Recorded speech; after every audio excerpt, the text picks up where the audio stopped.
দাঁড়াও।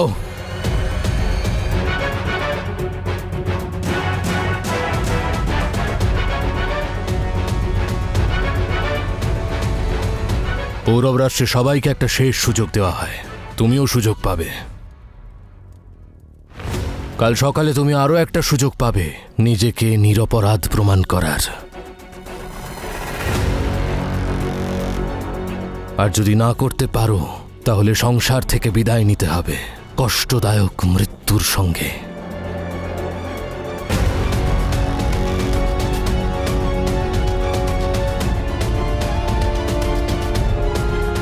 নিয়ে যাও ওকে।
ক্লেটাস,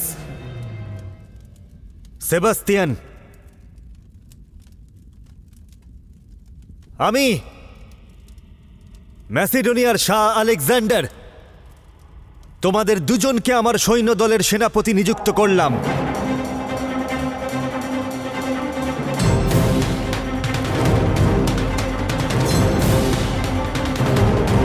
আমার বীর সেনাপতিরা, সময় এসে গেছে নিজের স্বপ্নকে নিজের মুঠোয় করে নেবার। আর তার সূত্রপাত আমরা পারস্য দিয়েই শুরু করব। আর সেই স্বপ্ন তখনই পূরণ হবে যখন আমরা পূর্ব দিকে গিয়ে ভারতকে আমাদের অধীনস্থ করব, যেখানে সূর্য উদিত হয়।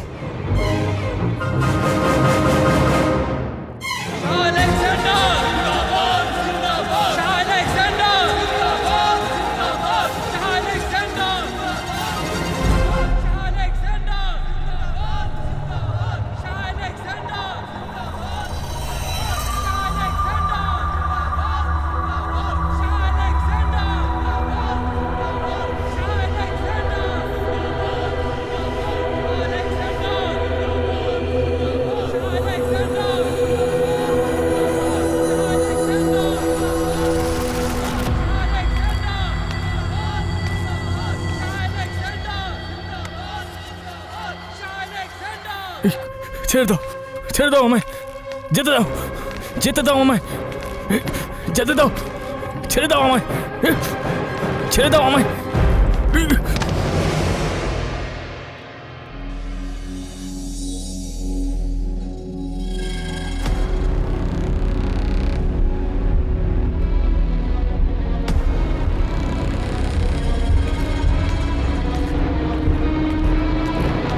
দাঁড়াও।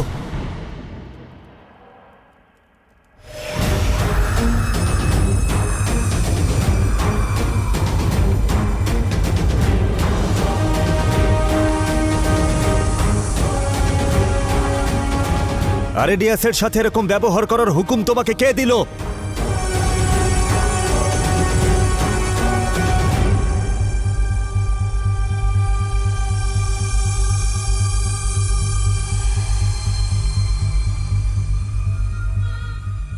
আজকের পর থেকে আরেডিয়াসকে কেউ স্পর্শও করবে না।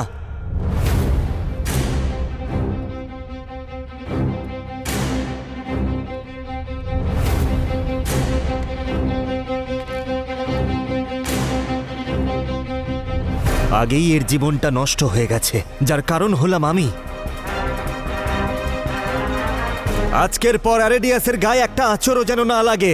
এটা হলো শাহের আদেশ। আর সবাই মন দিয়ে শোনো, এরপর যদি কেউ কথার অর্থ হলো যে কেউ যদি আমার আদেশ অমান্য করে, তাহলে তাকে আমার ক্রোধের সামনে পড়তে হবে।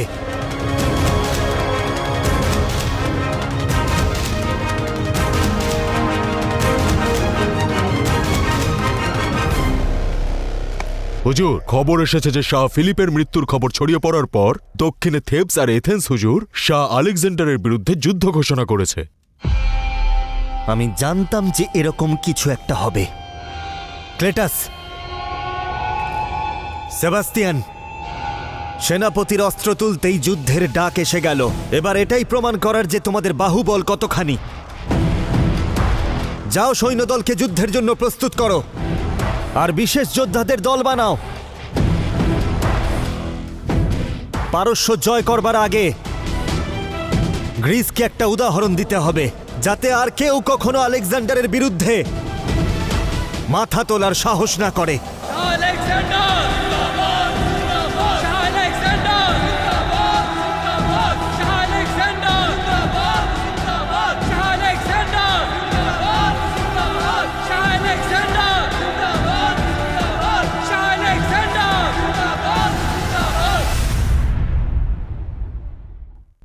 পঁচিশ, 26, 27, 28, 29, 30।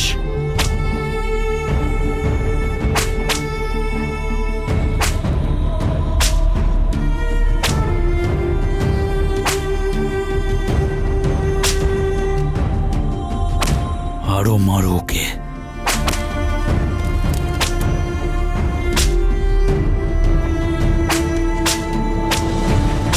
যতই দীর্ঘশ্বাস নাও পুরো,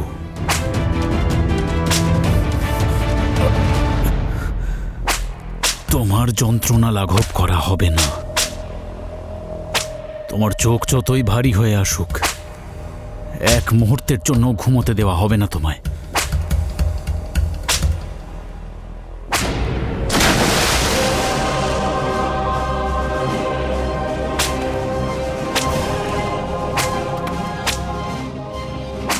তেষ্টা পেয়েছে পুরো,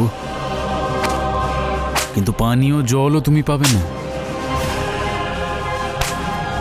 যদি চাও তাহলে এই কাদা জল খেয়ে তোমার পিপাসা শান্ত করো।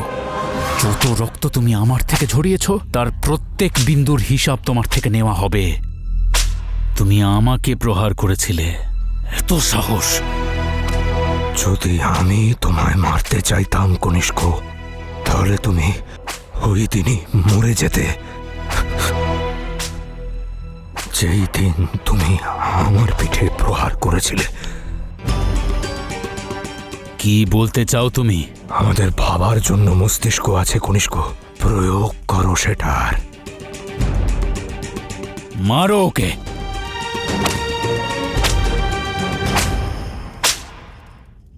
আছি আছি আছি আছি।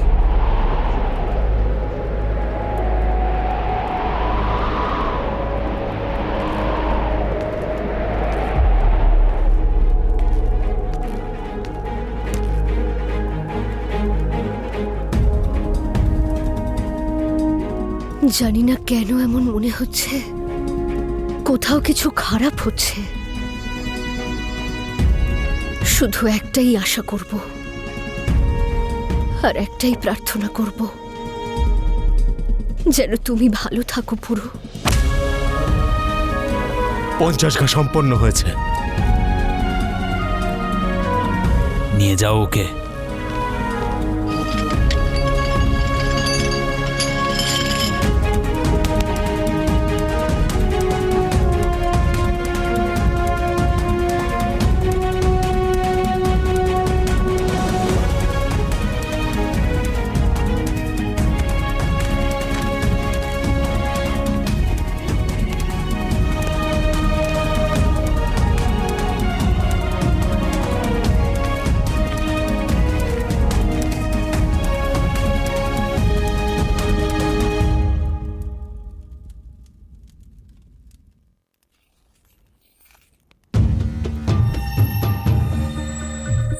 নিজের কাজকে খুব সুন্দরভাবে শেষ করেছো তুমি, কিন্তু কাজটা এখনো শেষ হয়নি।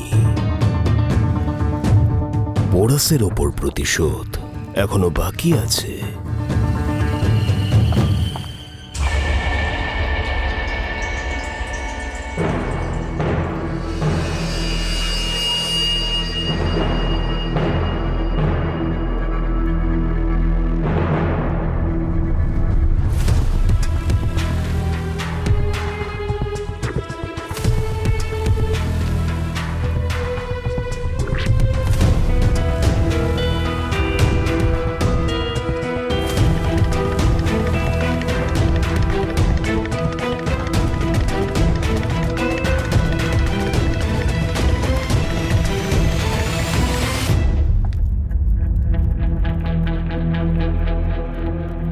তুমি আমাকে এই প্রশ্নটাই করতে চাইছো তো পার্সেন, যে একদিকে আমি তোমার বিয়ে রাজকুমার কনিষ্কের সঙ্গে ঠিক করলাম, আর অন্যদিকে আমি রাজকুমার কনিষ্ককে মারার চেষ্টা কেন করলাম? প্রশ্ন যখন জানেন তাহলে উত্তরটাও দিন। কি চলছে আপনার মাথায়? অনেক কিছু পার্সেন। জীবনে সব কিছু সোজা হয় না। কখনো কখনো লক্ষ্য সামনে দেখা গেলেও সেই লক্ষ্যে পৌঁছানোর রাস্তা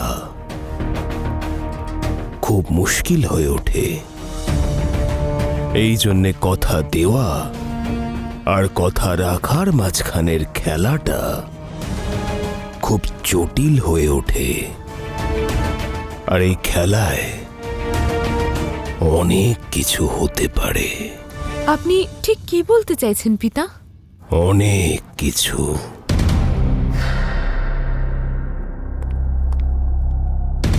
আবার কিছুই না। দেখো বার্ষিন, তোমায় একটা পরামর্শ দিচ্ছি, যে খেলাটাকে বুঝতে পারবে না তার থেকে দূরে থাকবে। আর আমার এই বিষয়ে কোনো কিছু করবার কথা ভুলেও মাথায় আনবে না। দূরে থাকবে এই বিষয়টার থেকে। যাই হোক, এখন আমাকে একজনের সঙ্গে দেখা করতে হবে।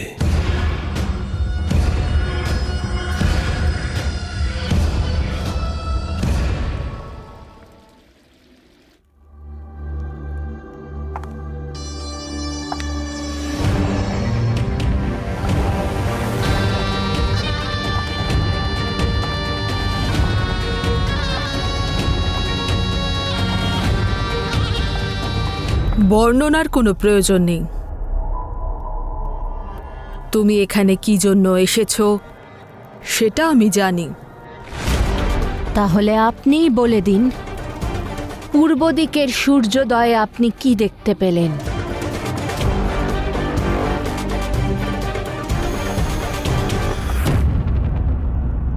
কিছু কথা, কিছু সত্য না জানলেই তাতেই মঙ্গল।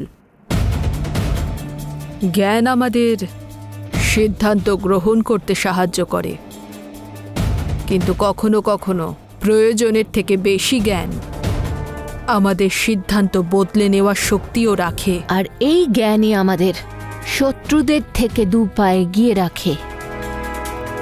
তাহলে বলুন, কি বলছে আমার ছেলের আসন্ন ভবিষ্যৎ? কি লেখা আছে আলেকজান্ডারের ভাগ্যে? উত্তর জানার পর এটা যেন বলো না যে আমি তোমাকে সাবধান করিনি। আমি আমার এই প্রশ্নের উত্তর চাই।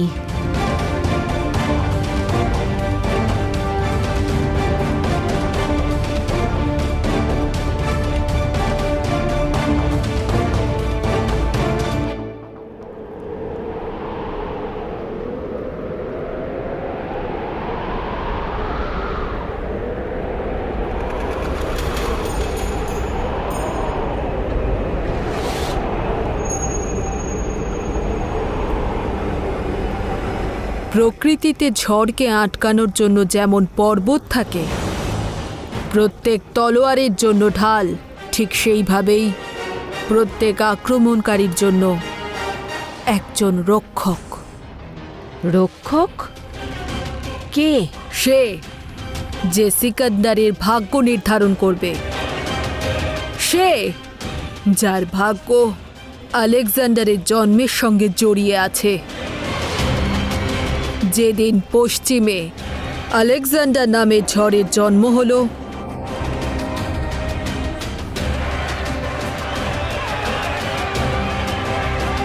সেই দিনই পূর্বে সে এই ঝড়কে বাধা প্রদানকারী পর্বত রূপে জন্মেছে।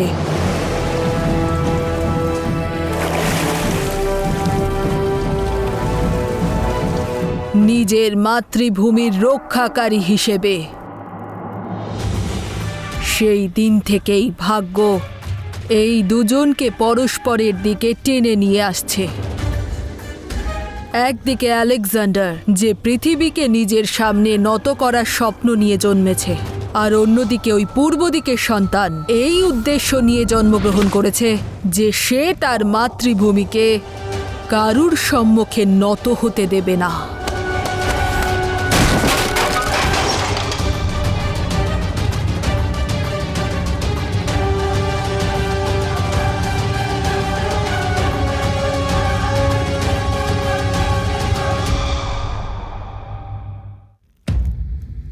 আপনি বলছেন কেউ আছে যে আলেকজান্ডারকেও হারাতে পারে, দেবতা জিউসের পুত্রকেও পরাজিত করতে পারে? জিউসের সন্তানকে যুদ্ধে পরাজিত করা অসম্ভব, কিন্তু পরাজয় শুধু যুদ্ধের ময়দানেই হয় না। সে কোথায় আছে যে আলেকজান্ডারের হাত থেকে নিজের দেশকে রক্ষা করবে?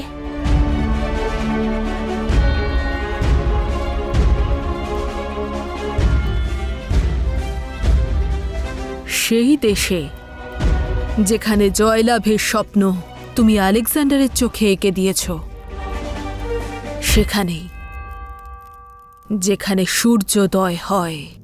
ভারত, ভারত, ভারত, ভারত।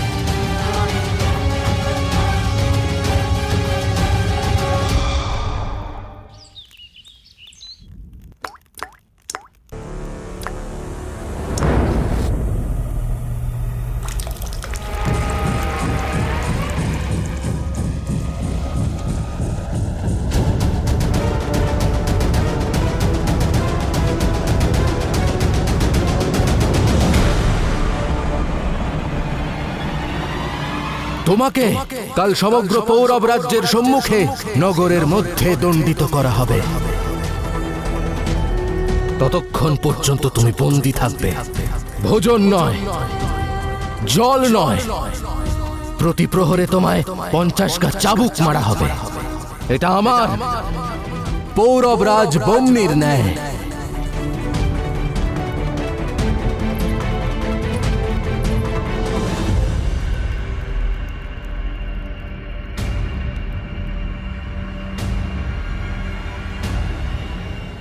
তোমায় রাজমুকুট পরে কেমন লাগবে এটা দেখা এখন প্রায় অসম্ভব, কিন্তু তোমার গলায় ফাঁসির দড়ি খুব সুন্দর মানাবে, সেটা অবশ্যই দেখব আমি।